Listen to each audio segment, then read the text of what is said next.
Hi friends, എല്ലാവർക്കും നമസ്കാരം. ഇന്ന് നമ്മൾ നല്ല പഞ്ഞി പോലെ സോഫ്റ്റ് ആയിട്ടുള്ളൊരു അടിപൊളി വെള്ളയപ്പത്തിൻ്റെ റെസിപ്പി ആയിട്ടാണ് കാണിക്കുന്നത്. അരിയൊന്നും കുതിർക്കാൻ വയ്ക്കാതെ എളുപ്പത്തിൽ നമുക്കിത് ഉണ്ടാക്കിയെടുക്കാം. വെറും 1 മണിക്കൂറിനുള്ളൊക്കെ നമുക്കിത് ഉണ്ടാക്കിയെടുക്കാം. അപ്പോൾ അതെങ്ങനെ ചെയ്യാൻ നോക്കാം.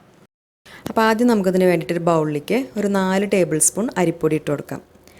അരിപ്പൊടി നമ്മൾ അപ്പത്തിനും ഇടിയപ്പത്തിനും പത്തിരിക്കൊക്കെ വേണ്ടി എടുക്കുന്ന നൈസായിട്ടുള്ള പൊടി വേണം എടുക്കാൻ.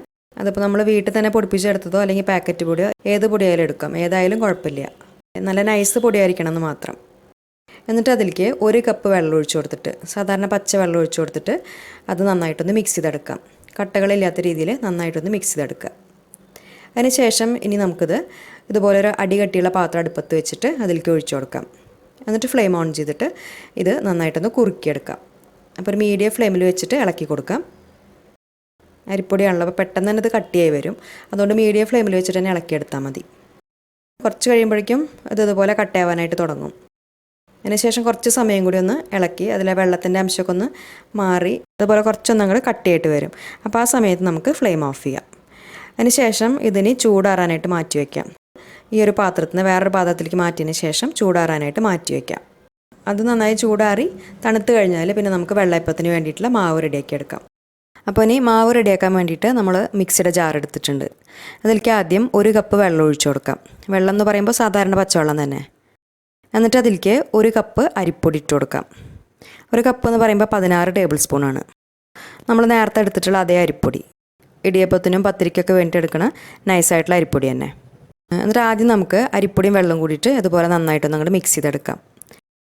അതിൽ അരിപ്പൊടിയിലെ കട്ടകളൊന്നും ഇല്ലാത്ത രീതിയിൽ നന്നായിട്ടൊന്ന് മിക്സ് ചെയ്തെടുക്കാം. പൊടികളൊക്കെ നമ്മളിതുപോലെ മിക്സിയിൽ അടിച്ചെടുക്കുമ്പോൾ ആദ്യം വെള്ളത്തിൽ ഇതുപോലെ നന്നായിട്ടൊന്നും അങ്ങോട്ട് മിക്സ് ചെയ്തതിന് ശേഷം അടിച്ചെടുക്കുകയാണെങ്കിൽ സ്മൂത്തായിട്ട് അടിച്ചെടുക്കാൻ പറ്റും. അല്ലെങ്കിൽ അത് അടിയിൽ പോയിട്ട് അടിഞ്ഞ് കിട്ടാൻ കുറച്ച് ബുദ്ധിമുട്ടാവും. അപ്പോൾ അത് ഇതുപോലെ നന്നായിട്ട് മിക്സ് ചെയ്തെടുത്തിട്ടുണ്ട്. ഇനി അതിലേക്ക് നമ്മൾ നേരത്തെ കുറുക്കി വെച്ചിട്ടുള്ള ആ മാവ് ചേർത്ത് കൊടുക്കാം. ഇതിൽ നമ്മൾ അപ്പം സോഫ്റ്റായി കിട്ടാൻ വേണ്ടിയിട്ട് ഈ ഒരു മാവാണ് ചേർക്കുന്നത്. അത് നന്നായിട്ട് ചൂടാറിയതിന് ശേഷം ചേർത്ത് കൊടുക്കുക. ഇപ്പോൾ രാവിലെ സമയത്തൊക്കെ നമ്മൾ അപ്പം ഉണ്ടാക്കുകയാണെങ്കിൽ നമ്മുടെ കയ്യിൽ ചോറോ അല്ലെങ്കിൽ അവിലൊന്നും ഇല്ലെങ്കിൽ പെട്ടെന്ന് തന്നെ പൊടി കുറുക്കിയെടുത്തിട്ട് ഇതുപോലെ നമുക്ക് എളുപ്പത്തിൽ അപ്പം ഉണ്ടാക്കിയെടുക്കാവുന്നതേ ഉള്ളൂ. അതിന് ശേഷം അതിലേക്ക് ഒരു 1/2 കപ്പ് നാളികേരം ചേർത്ത് കൊടുക്കാം. പിന്നെ ഇനി ഈ മാവ് നന്നായിട്ടൊന്ന് പൊങ്ങി വരാൻ വേണ്ടിയിട്ട് ഈസ്റ്റ് ചേർത്ത് കൊടുക്കണം. അപ്പോൾ നമ്മളിപ്പോൾ അതിന് വേണ്ടിയിട്ട് ഒരു 1/2 ടീസ്പൂൺ ഇൻസ്റ്റൻറ്റ് ഈസ്റ്റാണ് ചേർത്തിരിക്കുന്നത്. ഇൻസ്റ്റൻറ്റ് ഈസ്റ്റോ അല്ലെങ്കിൽ ആക്റ്റീവ് ഡ്രൈ ഈസ്റ്റോ ഏതായാലും എടുക്കാം. അപ്പോൾ എക്സ്പയറി ഡേറ്റ് ഒന്നും കഴിയാത്ത നല്ല ഫ്രഷ് ആയിട്ടുള്ള ഈസ്റ്റ് തന്നെ ചേർക്കുക. അപ്പോൾ ഇവിടെ ഇപ്പോൾ നമ്മൾ 1 മണിക്കൂറിലാണ് അപ്പം ഉണ്ടാക്കുന്നത്. 1/2 ടീസ്പൂൺ ഈസ്റ്റ് ചേർക്കുകയാണെങ്കിൽ നല്ല ചൂടുള്ള ക്ലൈമറ്റൊക്കെ ആണെങ്കിൽ 1 മണിക്കൂർ കൊണ്ട് തന്നെ മാവ് നന്നായിട്ട് പൊങ്ങി വരും. അതിന് ശേഷം പിന്നെ അതിലേക്ക് പഞ്ചസാര ചേർത്ത് കൊടുക്കണം. അപ്പോൾ 1 ടേബിൾ സ്പൂൺ പഞ്ചസാരയാണ് ചേർത്തിരിക്കുന്നത്. പഞ്ചസാരയുടെ അളവൊക്കെ നമ്മുടെ ഇഷ്ടമാണ്. നമുക്ക് അപ്പത്തിന് കൂടുതൽ മധുരം വേണമെങ്കിൽ അപ്പോൾ അതിനനുസരിച്ച് ചേർത്ത് കൊടുക്കുക. എന്നിട്ട് അതിലേക്ക് ഒരു 1/2 കപ്പ് വെള്ളം കൂടി ചേർത്ത് കൊടുത്തിട്ട് എല്ലാം ഇതുപോലെ ഒന്നും കൂടി അങ്ങോട്ട് മിക്സ് ആക്കിയതിന് ശേഷം നന്നായിട്ട് അരച്ചെടുക്കുക. തരികളൊന്നും ഇല്ലാത്ത രീതിയിൽ ഇതുപോലെ നന്നായിട്ട് അരച്ചെടുക്കുക. അതിന് ശേഷം ഇത് കുറച്ച് വലിയൊരു പാത്രത്തിലേക്ക് മാറ്റാം. മാവ് കുറച്ചൊന്ന് പൊങ്ങി വരുമല്ലോ, അപ്പോൾ അതിനനുസരിച്ച് കുറച്ച് വലിയ പാത്രത്തിലേക്ക് മാറ്റുക. ഇപ്പോൾ നമ്മുടെ ഈ മാവ് കുറച്ചൊന്ന് കട്ടിയായിട്ടാണ് ഉള്ളത്. ഇതിനി കുറച്ചും കൂടി ഒന്ന് ലൂസാക്കി എടുക്കണം. അപ്പോൾ അരച്ചെടുത്തിട്ടുള്ള ജാറിൽ ഒരു 1/4 കപ്പ് വെള്ളം ഒഴിച്ചിട്ട് അതും കൂടി ഇതിലേക്ക് ചേർത്ത് കൊടുക്കാം. എന്നിട്ട് നന്നായിട്ട് മിക്സ് ചെയ്തെടുക്കുക. ഈ ഒരു മാവ് വെച്ചിട്ട് നമുക്ക് വെള്ളയപ്പം ഉണ്ടാക്കാം, അതുപോലെ പാലപ്പം ഉണ്ടാക്കിയെടുക്കാം. പാലപ്പാണെങ്കിൽ മാവ് കുറച്ചും കൂടി ലൂസായിട്ടുള്ള രീതിയിലാണ് വേണ്ടത്. പാലപ്പം നമ്മൾ ചട്ടിയിൽ ചുറ്റിച്ചെടുക്കുകയാണല്ലോ ചെയ്യുക. വെള്ളയപ്പത്തിന് ഈ ഒരു കൺസിസ്റ്റൻസി മതി. അതായത് നമ്മുടെ ദോശമാവിനേക്കാളും കുറച്ചുകൂടി ഒന്ന് ലൂസായിട്ടുള്ള രീതിയിൽ. അപ്പോൾ ഇതിലിപ്പോൾ നമ്മൾ മൊത്തത്തിൽ 1.25 കപ്പ് വെള്ളമാണ് ചേർത്തിരിക്കുന്നത്. വെള്ളത്തിൻ്റെ അളവ് ചിലപ്പോൾ നമ്മൾ എടുക്കുന്ന അരിപ്പൊടിക്ക് അനുസരിച്ച് വ്യത്യാസം ഉണ്ടാവും. കുറച്ചായിട്ട് ചേർത്ത് കൊടുത്തിട്ട് ഈ ഒരു രീതിയിൽ മിക്സ് ചെയ്തെടുക്കുക.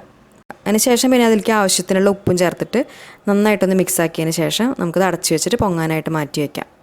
അപ്പോൾ 1/2 ടീസ്പൂൺ ഈസ്റ്റ് ചേർത്ത് കൊടുത്തുകൊണ്ട് അത്യാവശ്യം നല്ല ചൂടുള്ള ക്ലൈമറ്റിൽ ഇത് 1 മണിക്കൂർ കൊണ്ട് തന്നെ നന്നായിട്ട് പൊങ്ങി വരും.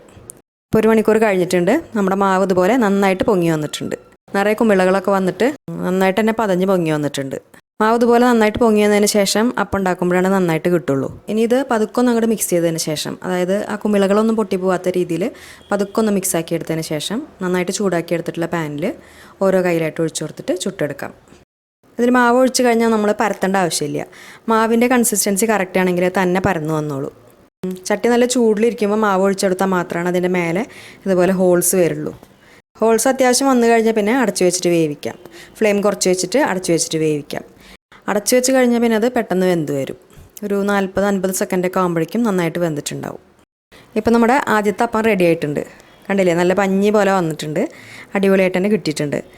ഇനി അടുത്ത പ്രാവശ്യം നമ്മൾ മാവ് ഒഴിച്ച് കൊടുക്കുമ്പോഴത് ഫ്ലെയിം നന്നായിട്ട് കൂട്ടി വെച്ചിട്ട് ചട്ടി നന്നായിട്ട് ചൂടാവണം. അതിന് ശേഷം മാവ് ഒഴിക്കുക. ബാക്കിയുള്ളതും ഇതുപോലെ തന്നെ ചെയ്തെടുക്കുക. ഇത്രയും മാവ് വെച്ചിട്ട് നമുക്കൊരു 12 അപ്പം വരെ ഉണ്ടാക്കിയെടുക്കാം. നല്ല ടേസ്റ്റി ആയിട്ടുള്ളൊരു അപ്പമാണ്.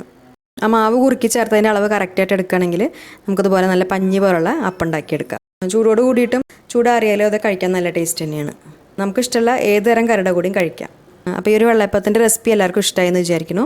ഈ രീതിയിൽ ചെയ്യാത്തവരുണ്ടെങ്കിൽ എന്തായാലും ഒന്ന് ഉണ്ടാക്കി നോക്കിയിട്ട് ഫീഡ്ബാക്സ് ഒക്കെ മറക്കാതെ അറിയിക്കുക. പിന്നെ വീഡിയോ നിങ്ങൾക്ക് ഇഷ്ടപ്പെടുകയാണെങ്കിൽ ലൈക്ക് ചെയ്യുക. ഫ്രണ്ട്സിനും ഫാമിലിക്കൊക്കെ വീഡിയോ ഒന്ന് ഷെയർ ചെയ്ത് കൊടുക്കുക. പിന്നെ ചാനൽ സബ്സ്ക്രൈബ് ചെയ്യാതെ കാണുന്നവരുണ്ടെങ്കിൽ മറക്കാതെ ഒന്ന് സബ്സ്ക്രൈബ് ചെയ്ത് സപ്പോർട്ട് ചെയ്യുക.